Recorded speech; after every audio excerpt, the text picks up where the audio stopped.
my mother in Virginia, and it was virtually the same scenario. Cooper's hawk in a local park feeding on a pigeon. Both of them happen to be young birds of the year. So that's a fairly common scenario locally. You see a bird plucking a pigeon, very good odds that that might be a Cooper's hawk, which is actually this very secretive woodland type of hawk.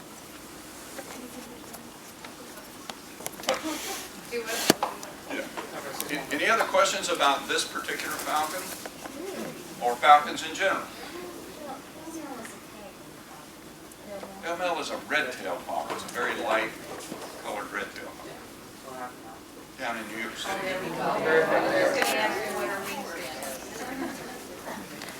Another interesting thing about Pauline is that she is actually imprinted on humans, which means that she was hand-raised, and that helps a bird to adjust to captivity and they become sometimes ridiculously tame. And so that's one reason that she's very tolerant of what's going on around us here, is because she's used to being in these situations since she was very, very young. So now we're going to move on to the owls.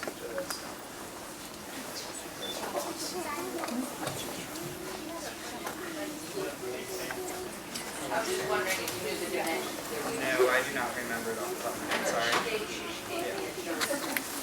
Sorry. About 3.5 feet. Get by. Sorry. It's okay.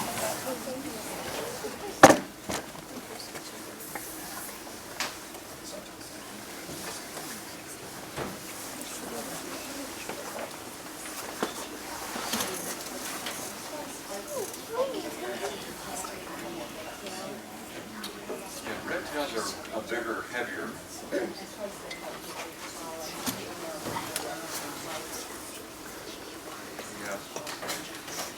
Actually, they can both fly fairly high, but more typically you think of falcons in a very high pitch and hunting that high.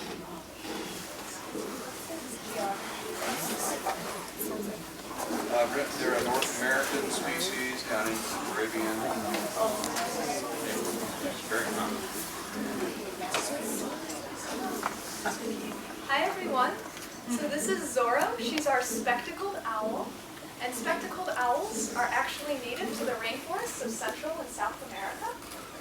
Zorro herself was brought to the Cornell Raptor Program from a zoo in Arizona, and she was bred in captivity and raised by people, and then donated to the program for the purposes of an education bird. In the wild, spectacled owls range from about the rainforests of Central and South America up near Panama all the way down to about the northern tip of Argentina. These birds like to roost in tree cavities in dense foliage, and they're sit and wait predators, which means that they'll wait in the tree branches until they spot their prey, and then they'll swoop down and pounce on them. They're very agile birds for their size because they're good at navigating through tree branches. In the wild, spectacled owls will eat any kind of small mammal, as well as insects, other small birds, reptiles, amphibians. They're not very picky eaters. You'll notice that she makes a lot of vocalizations. This is due in part because spectacled owls are native to the rainforest, which is a very noisy environment. She's, by nature, kind of a more chatty or vocal species of owl. The other part of it is because she was born in captivity and was raised by people. She's more social around humans. In the wild, spectacled owls can live for about, they estimate that it's around 25 years, but because spectacled owls are nocturnal rainforest birds, they're very hard to study, so not a lot of that is known about them, and what we know comes from a lot of the captive bred programs. So spectacled owls, they usually lay about 1 to 2 eggs towards the end of the dry season and the early wet season. And then they'll incubate those eggs for about 5 weeks, and then the chicks will hatch, and those chicks will stay with their parents for about 5 to 6 more weeks. These owls actually, the chicks are born all white, with completely white feathers, except around their facial discs, where they have the dark colors of their parents, the adult plumage that they'll eventually grow into. These birds are pretty cool because they're nocturnal birds, but they're also known to hunt during the day. And while they prefer to live in the dense rainforest, they're known to hunt in edge territory where there's kind of fewer trees and things like that. Does anyone have any questions about Zorro? Owls typically are very quiet when they Yes. fly. Why? What about their feathers? What about their feathers makes them quiet? So owl feathers are unique in that they have extra barbs on the ends of their feathers. And the serration right at the tips of their flight feathers actually allows them to have silent flight, which is unusual for other bird species, such as some of the other accipiters and the other hawks, which don't necessarily need to be silent to fly, but owls do. And that brings up a good point about how they hunt, is because they're hunting at night, owls need to be able to see in the dark, and their eyes are well adapted for this. They don't have cones, or they don't have rods in their eyes. They have more rods than cones in their eyes, which allows them to see, they can see light in very, very, very dark situations. For an example, they could see a candlelight from the distance of a football field. They have very impressive eyes, and you'll notice Zorro, she moves her head a lot, but she's actually not moving her eyes. And this is because with those big eyes, they're not actually perfectly round, and they don't have the musculature in the eye to be able to move their eye around in the socket. So to compensate for that, they'll move their neck. And you'll notice that owls will constantly be turning their necks to be able to see. They're pretty unique, and if we had eyes that were the same proportion to our skulls as owls, they would be the size of grapefruits, which is pretty impressive. So a lot of this is feathers. There's really very little owl. But yeah, great question, great question. So do all this extra Yeah. feathering around the eyes have a function? Or? Well, with owls, their facial discs actually function in hearing. It allows them to direct sound to their face and also their ears on the sides of their heads. Well, we'll talk about that a little bit later, but their ears are actually on the sides of their heads under those feathers. Question in the back? Is they have kind of the black ring around their eyes as the falcons, so Sort of. but they're nocturnal, so Right. how would that help them if they're Well, they nocturnal? don't have the distinct color patterns that the falcons have, that marking below their eyes. That's just more just how the feathers, the coloration of the spectacled owl in particular. With spectacled owls, everyone here's, I hope, seen a penguin before, right? Seen a penguin? Good. So penguins are black or dark colored on the top and lighter on the bottom. And that actually functions as camouflage when they're swimming, because any kind of animal looking above wouldn't be able to tell the penguin apart from the water and the light reflecting. And looking down, they would camouflage from the top as well. And the same goes for the spectacled owl. Although it's a hypothesis, so people aren't really 100% sure, but it's the same idea where you've got the dark color on top and the light color underneath, which is pretty cool. So the silent flight, I would imagine, is some kind of evolution. It is. It's definitely an adaptation. Nocturnal adaptation. Well, it's definitely unique to owls. Owls are very much known for their silent flight, and it does help them when they're stalking their prey. A lot of owls depend on their silent flight to be able to ambush their prey. A lot of them are ambush predators, like the spectacled owl, which will wait and then be able to drop at high speeds onto their prey. So their prey is on the ground, not in the air. Well, if it's an insect, it could be in the air and things, but primarily, yes, they're going to swoop down onto whatever it is they're trying to get. Any other questions? Yeah, this light underneath and dark on the back is a fairly universal theme with other rapacious species, as you'll see if you make note of the other birds that you'll see. That's a trend that you'll see in all of these diurnal and nocturnal birds. So do the different sounds represent something to the owl? So, spectacled owls are actually known to make a range of vocalizations. They'll make sounds that sound like popping or clucking or things like that, and they can actually make sounds that mimic hawks and things, but not a lot is known about the functions of the different sounds because they're actually solitary birds. They don't live in groups unless they're in mating pairs. So so they're not really sure what the function is, whether it's communication or something like that. Questions? Do they attack their prey with their talons? Yes, they do. That is a universal trait for all raptors, is they will catch and they will kill their prey with their feet, and that's why they are equipped with such sharp talons and strong gripping force within their toes. Yes. Do they mate for life? I don't know specifically for spectacled owls, but I do know that it is common throughout a lot of raptors that they'll have monogamous pairs. Yes. Question? How many eggs do they lay? About 1 to 2, not very many. One last question? Are the spectacled owls endangered? They're actually not endangered from what we know. Because they're a nocturnal, tropical rainforest bird, they're very hard to study. And they're also quite elusive. But they are pretty common within their entire range. So we kind of assume that they're not threatened immediately. But because they prefer to live in dense tropical rainforests, that puts them at risk for any kind of habitat degradation or deforestation. So this one, she was born in captivity in a zoo here in the U.S. and was given to the program to be an education bird. Yes. Yeah, they have parental care. Yeah, with the spectacled owls, the young have been known to hang around the parents for up to a year.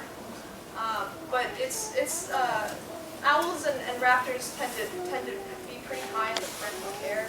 They'll feed their chicks after they hatch, and they'll take care of them until they fledge. Thank you, guys. Thank you.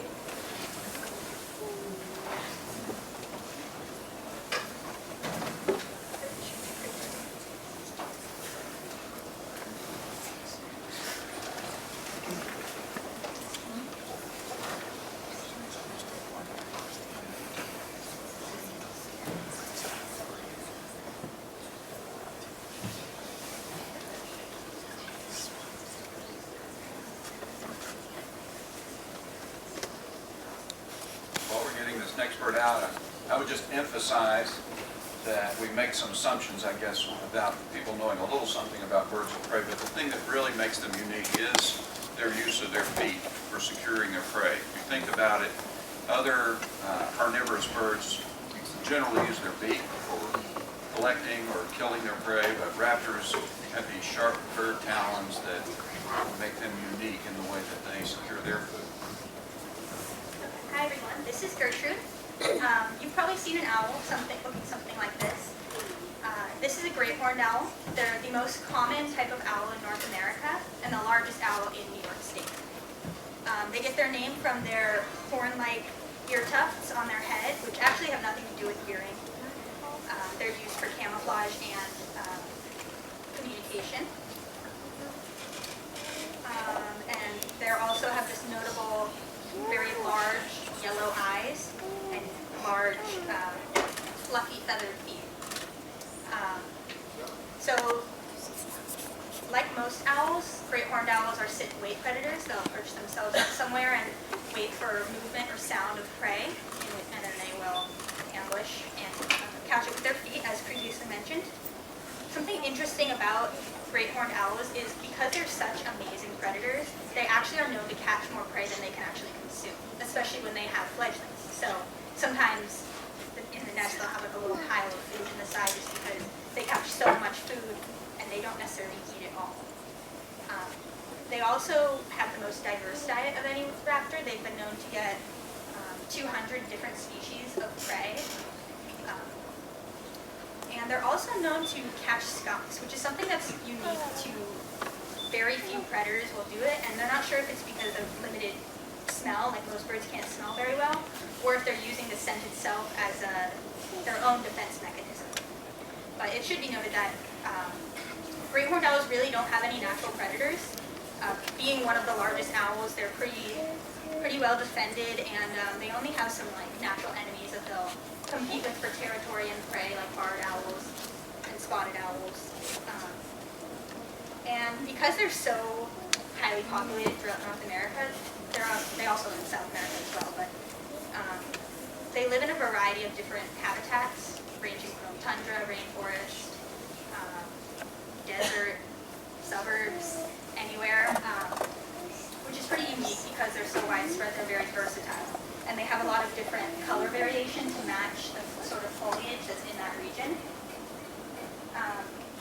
And in terms of nesting, it's highly dependent on where they're living. So if they're living somewhere with trees or high cliffs even, they'll, like most raptors, prefer to put their nest up on a cliff. But in places like the tundra where there's no elevation or there's no trees for them, they will actually make a nest on the ground and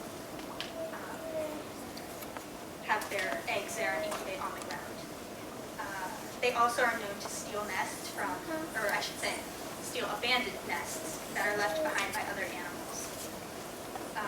They do, like most raptors, mate for life, and they have about, on an average, somewhere between 1 to 4 eggs every year, on an average of 2. And they're very territorial. Even when it's not nesting season, they tend to be very territorial of their nesting area. So in terms of this owl specifically, like I said before, this is Gertrude. She's actually a female great horned owl. Raptors have something called reverse sexual dimorphism, which essentially just means that the males are smaller than the females, which is something that's relatively rare in the animal kingdom. Usually you see males that are much larger. So she is quite large, and that's because she's a female. If you saw a male great horned owl next to her, it would not be quite as large. She came to us at the Raptor Center because she essentially, her prey fought back, and she has an injured wing. She has an amputation at the wrist of her wing on this side. So she's unable to fly. She can't get off the ground. So obviously if she was to be released in the wild, she would be able to hunt, she would be able to defend herself. So she is with us at the Raptor Program, and she's an excellent ambassador for her species. So if there's any questions about Gertrude or great horned owls in general. Also generally see nocturnal competition or food animals.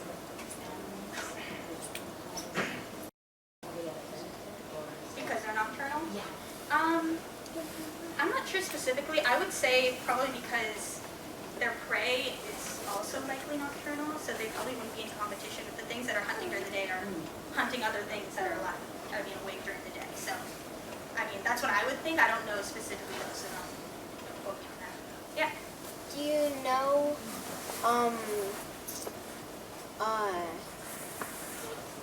was gonna say. Oh, I remember. Can't owls turn their head all the way around? So that's actually partly true. So owls can't turn their heads in a complete 360 circle like most people think. They can actually do only 270, which is pretty close to almost all the way around. And like Emma mentioned before, like it's because their eyes can't move, so we can go like this, they can't, so they have to move their heads in order to see. So very important. Yeah. How long do they usually live? So in captivity, horned owls are some of the longest living owls. There was one at the San Diego Zoo that lived to be 50. But in the wild, they are pretty average around like 5 to 15 years, just depending on. How old is Gertrude? We don't know how old Gertrude is just because we got her as an adult. She was injured as an adult, so she could be really young or she could have been, an adult for a while before she was injured. We're just not quite sure. Yeah, I'm not sure either, about 5 to 7 years, somewhere in that range.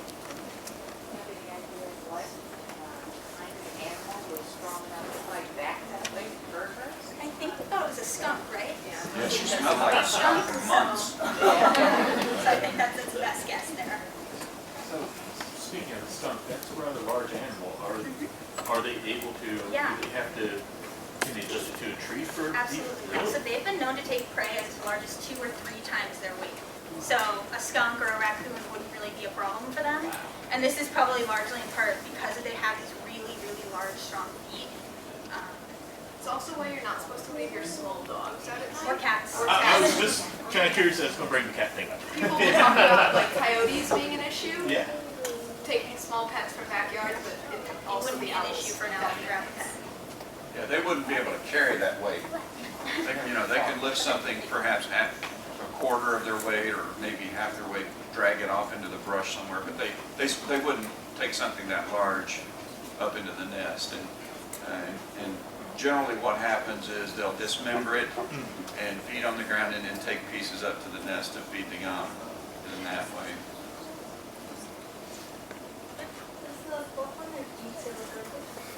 The feathers? We're not totally sure. I think most owls have it except for the burrowing owl, Yeah. right? There's a hypothesis that it's for defense against like prey fighting back. So it provides a little bit of like a little layer of extra protection. But you'll notice like if you've ever seen a burrowing owl, they have totally bare legs. That's because they burrow, they dig. So there's varying hypotheses, but there's a couple out there that suggest that it's protection. What's your eyesight like? And how far can you see or actively? It's about the same as like Emma was mentioning. It's pretty similar to other owl species. Pretty much the same. It's usually expressed as acuity, which means their ability to resolve 2 points. And you see various estimates for raptors from 2 to 8 times the acuity of a human. So they can see things don't look larger necessarily, but sharper. And so they can see something at a long distance that we can't resolve. They can also expand and contract their pupils voluntarily, which is actually all raptors can do that. So that gives them a lot more benefit when hunting because they can use that eyesight no matter what the light level is, and it helps them focus on specific things. In terms of sexual dynamics, sometimes with birds and it's just so like multi-gender, is it just size or? Generally for raptors it's just size. We also have a few in our program where they come in and we give them a male name and then they lay an egg. It's kind of like with great horned owls, it's very obvious the size differences. Some species it's not quite as obvious, but generally I think that's the only way to tell, right, is size. Some have male-female differences, but not all. Does it have a touch all or just and all how? All years. You're looking at kestrels and merlins are sexually dimorphic. I believe in our program we don't have any of those. Are these common locally? Yes. So they're the most widespread owl in North America, so these live all over, including here in Ithaca.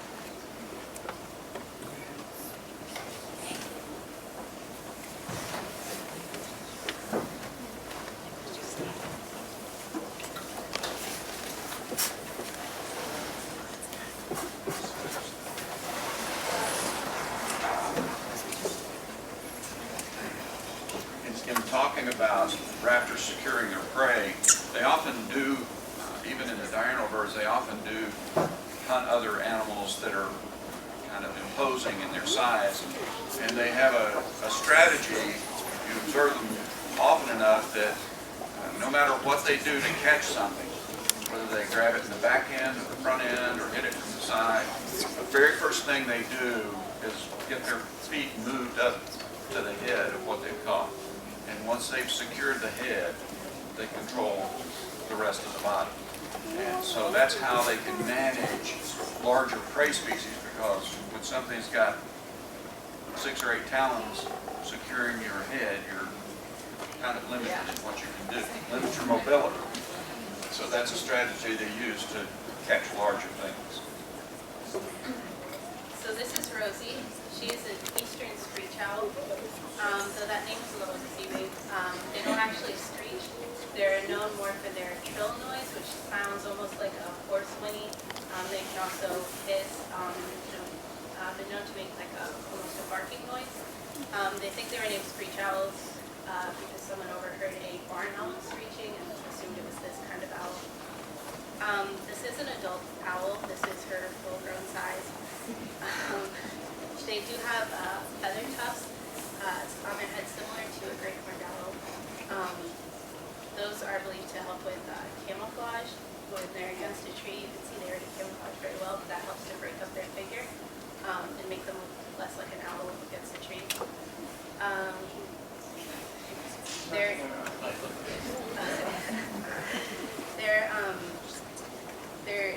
They have very good hearing, like most owls. Their ears are located on the side of their head, but they're asymmetrical, meaning one is higher up on one side than the other, which helps them to triangulate sound more accurately. Rosie was brought to us specifically because of the eye injury you might notice on her. She has a collapsed eye socket. We believe she was probably hit by a car. And that's how she came into our program. She's not really school because of this reason, because she would not be able to fend for herself in the wild.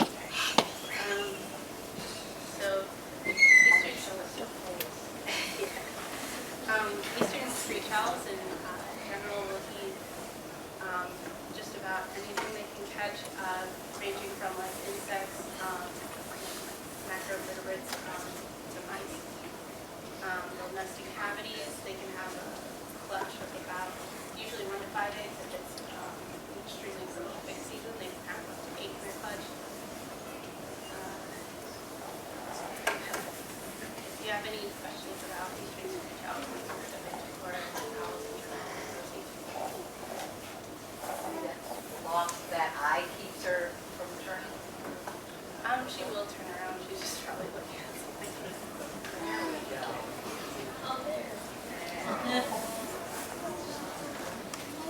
So she lost the eye. I still there. The socket is just soft, but never have to use that.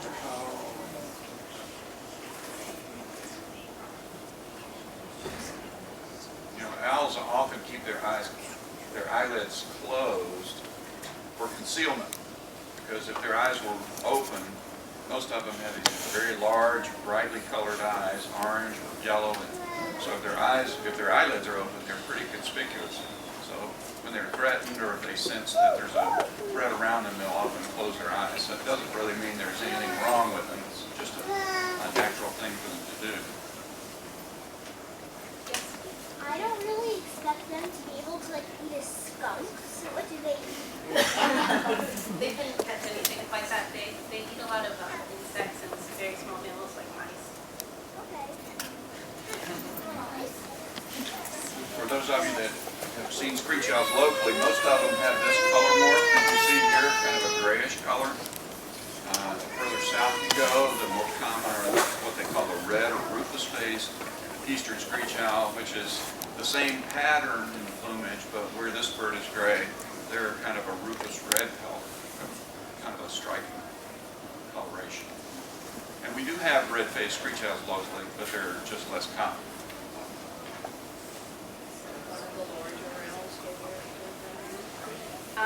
Yeah, one of the larger owls. But yeah, we keep recovering. Yes. Yeah, I have a question regarding the, I noticed on every one of them you carry a nice thick glove to protect your hand. You also have a lead that goes to it. Is there a certain way, or could you explain how that's attached to both legs? So like, is it to prevent not only from you from getting hurt, but from the bird hurting itself, trying to get away? Yes, it's for both those reasons. We have a glove to protect our own hands. They have very sharp talons. But they also have anklets, which attach to those, or jesses, which are then attached to the leash we hold. So we always have some way to control them. If we were somehow to let go of the jesses, we still have attachment to the leash so they couldn't harm anyone else or themselves. Any other final questions? What are owl pellets? So owls will often, they swallow their prey whole, but they can't always digest all the larger bones, feathers, and fur material like that. So then they cough up and pellet up indigestible material. Yes. Are screech owls endangered? No, they're actually very common in this area through the eastern half of the United States. Is this the last one there? No, we've got hawks. Oh, okay, I was going to ask you. My favorite person is the great one.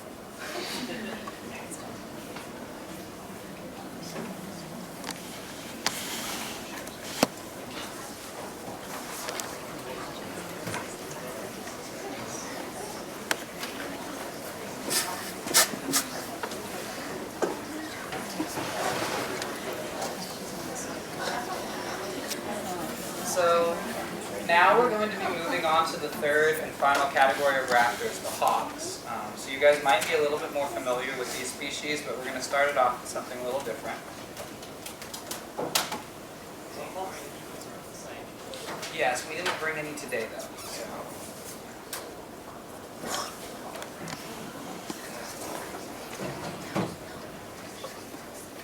So this is Ike. Ike is a Harris hawk. So Harris hawks are a medium-sized parabuteo, which means that they have hawks, as we talked about, the falcons have those long, thin tails and wings.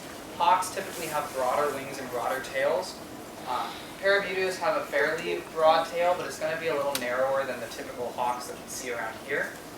And that is because they don't soar as much as you see in the other buteos, like the red-tailed hawk.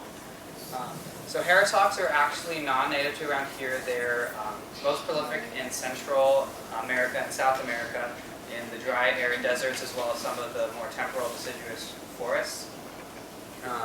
They're social birds, actually, so they're very well known because of their hunting strategies. They'll actually hunt in groups, which is unique, very unique in the raptor world, where you're looking at mostly solitary predators. They've done a couple studies on them and found that they're most successful in groups of 4 to 5 in terms of hunting, but they'll live in groups of up to 7 individuals. Yeah.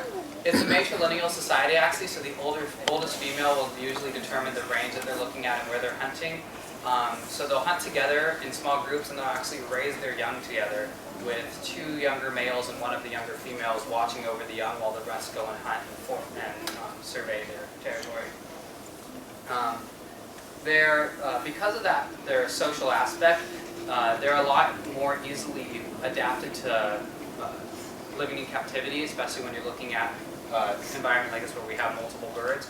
As such, they're a lot more common in falconry when you're looking at hawk species. Ike himself was actually raised for falconry, and that purpose he's imprinted on humans because of that, because he was raised in captivity. He's actually Dr. Carson's bird. No, he's a very cool bird. But they're a species of least concern. They're doing very well for themselves, especially considering when you're looking at a very dry, arid environment where they're hunting mostly small rodents and lizards. And a lot of it is considered because of that hunting strategy, they're a lot more successful than they would be on their own. Does anybody have any questions about the Harris hawk? Yes. How did she come here? So Ike was actually bred in captivity and then given to our program as a retired.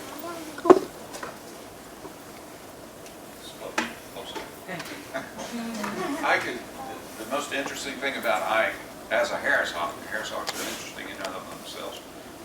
Ike is 30 years old this year, so he's currently the oldest bird in our collection. We have birds that live to be, other Harris hawks to live to be about 35 years old, but he's the old man. So just to clarify a couple of things, he did come to us. We're not really sure that he's imprinted on people. Normally you don't imprint Harris hawks on people because there are some bad manners that come with that, and they're such a sweet, tame bird anyway that most people don't imprint them on humans. But he's very familiar with humans because he was bred in captivity.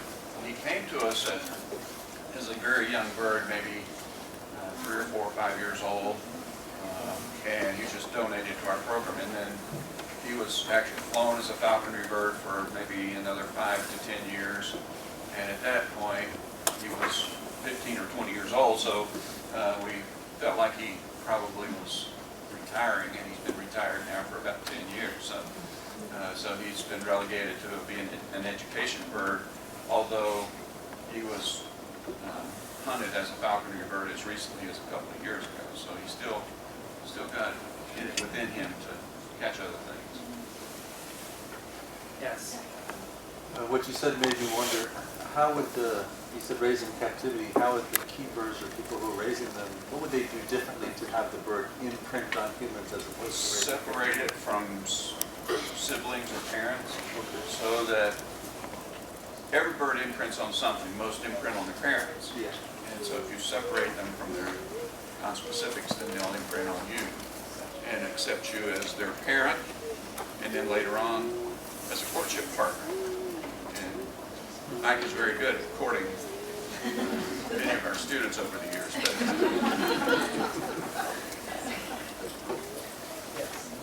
Just an identification question. I've heard that falcons' wingtips cross and hawks typically don't when you're trying to identify, is that correct? It's not a universal statement, especially because of posturing between individual birds, but when you're looking at the falcons have a lot longer wings, so they're more typical too when they're holding back at a parent's posture, yes.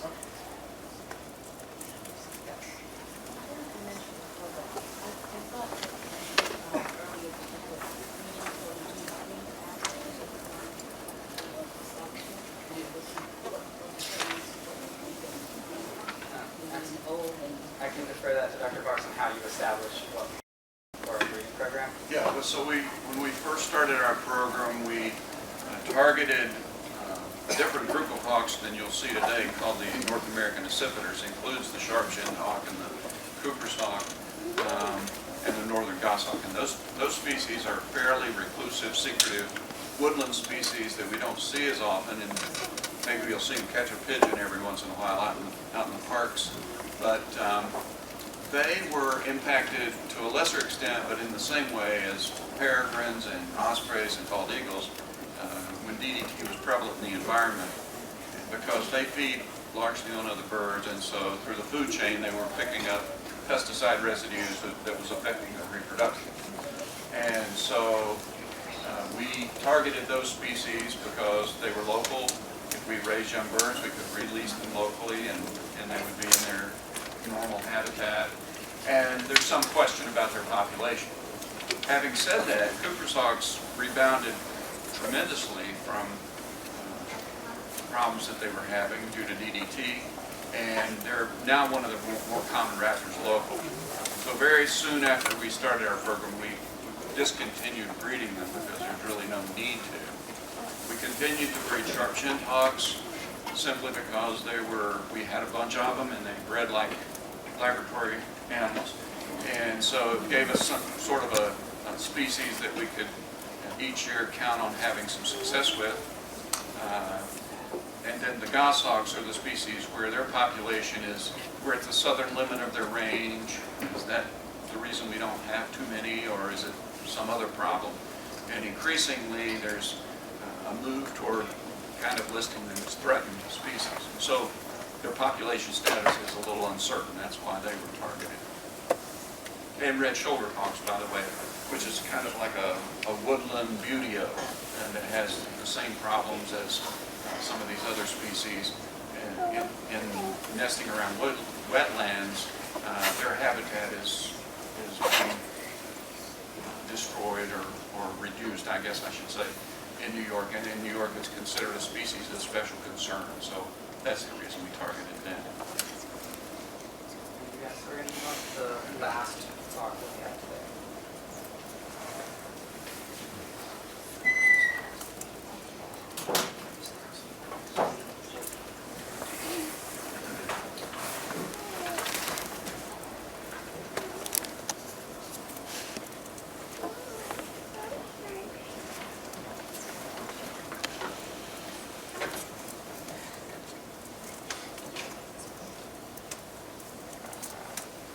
These kids spend hundreds of hours working with these birds, getting to know them, and actually oftentimes hand feeding them every day just to keep them calm and tame with these kinds of programs.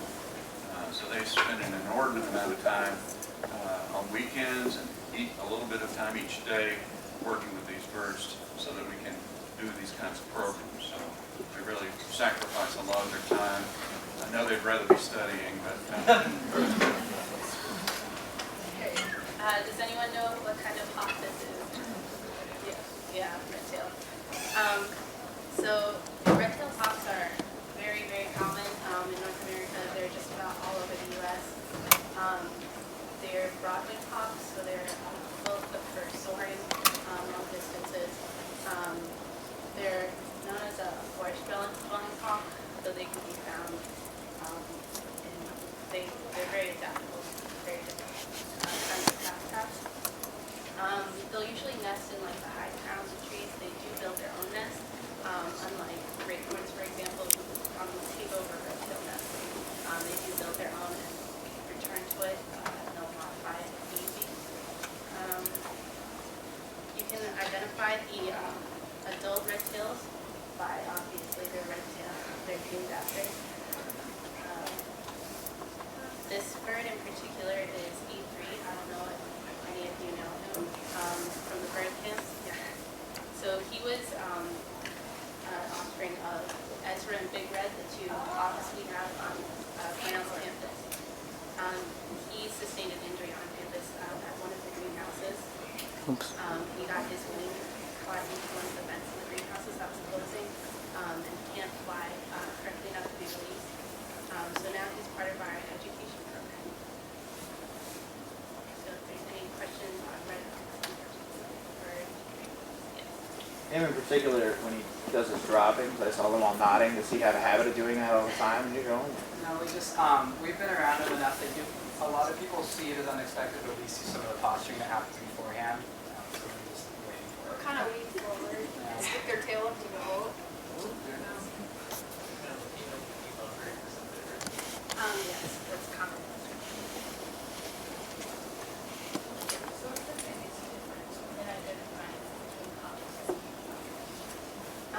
So they have a much broader, rounded wing shape, whereas falcons are more tapered and aerodynamic in appearance. Let me mention something that I find helpful and kind of interesting, different way of looking at the world. If you look at a red-tailed hawk or a peregrine falcon side by side from the back, like we're talking about, in the falcons you'll almost always see those long tapered wings overlap and the tail extend a pretty good distance below the tip of the wings. Okay, so a long tail, long pointed wings. With soaring birds like red-tailed hawks or broad-winged hawks or red-shouldered hawks, when they're sitting comfortably, they have a relatively short tail, what's called a fan-shaped tail. And so the tips of their wings will come down much further on the tail. And sometimes it will, in the adult birds, the tips of the wings will be almost as long as the length of the tail. And so they sort of form an umbrella to catch rising air, warm rising air or thermal or updrafts. And so if you see a bird from behind, you can kind of identify or narrow it down based on the length and shape of the wings, whether or not they extend way down on the tail or not. And this group of species that I mentioned before, the North American accipiters, they're a woodland species that has a very, very long tail for navigation in the forest. And their tail extends much, much further down than the wingtips. So it's easy to tell them apart. Another thing about this red tail that's kind of interesting is, anybody want to guess how old this bird is? If you didn't know, how would you guess? We know because we knew that Yuri came up and he got injured, but he's got the red tail, so that's an adult feature that comes after 1 year. They molt into the red tail. So that doesn't help us very much. But his eyes, you'll notice his eyes are yellow. Can you see that? Well, typically you think of adult red tails as having dark brown eyes. And so if a bird has a red tail but yellow eyes, sometimes that's referred to as a yellow-eyed haggard, which is a reference to adult birds, but with immature eye color. Because as a first-year bird, most of them have yellowish eyes. So we know he's about, what, 2 years old? He's coming up on 2 years. Yeah. So this is why his eye color is still yellow. It will gradually change and become much darker.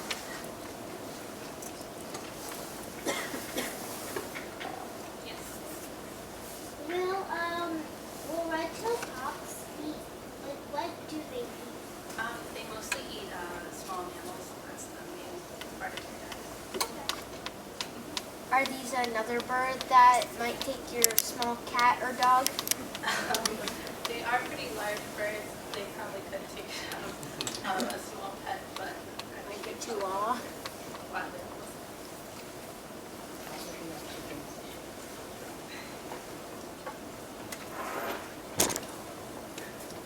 Okay, any other questions about, oh, we got one more. Still have a family at the Verrazano Bridge?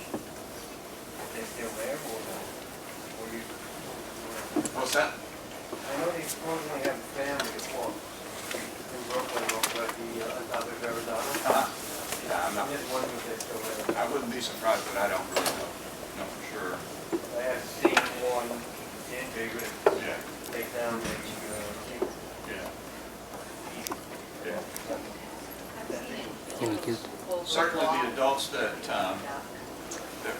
raised this one are nesting again.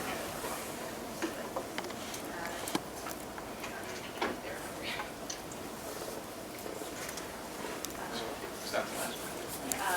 Or fish, for that. No, they fish. But they got, yeah. Final questions about the spirit of the program? I have a question about the program in general. How early did you guys start working? As far as like when you first started? I started my freshman year. I'm a sophomore now. And I worked with the grade one mostly. But I started with Did you choose to work with the grade one? yeah.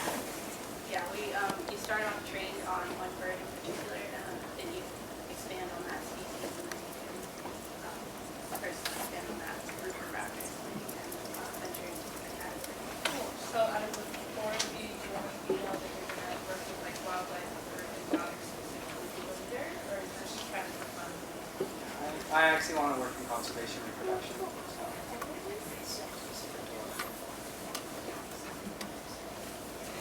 Any other questions for the good of the cause here? Well, I have to say, I'm a little curious about an animal who's pretty much brought onto the planet for the purpose of soaring at great heights.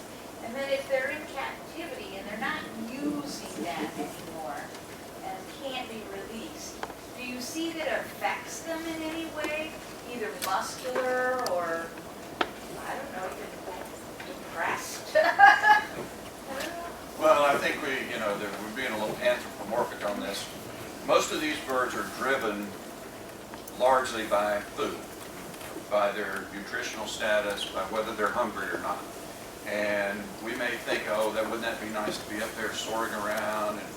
But you got to remember that along with that comes fighting skunks and all sorts of things. And so these birds live long lives and appear to be perfectly healthy in captive situations because they're guaranteed a meal each and every day.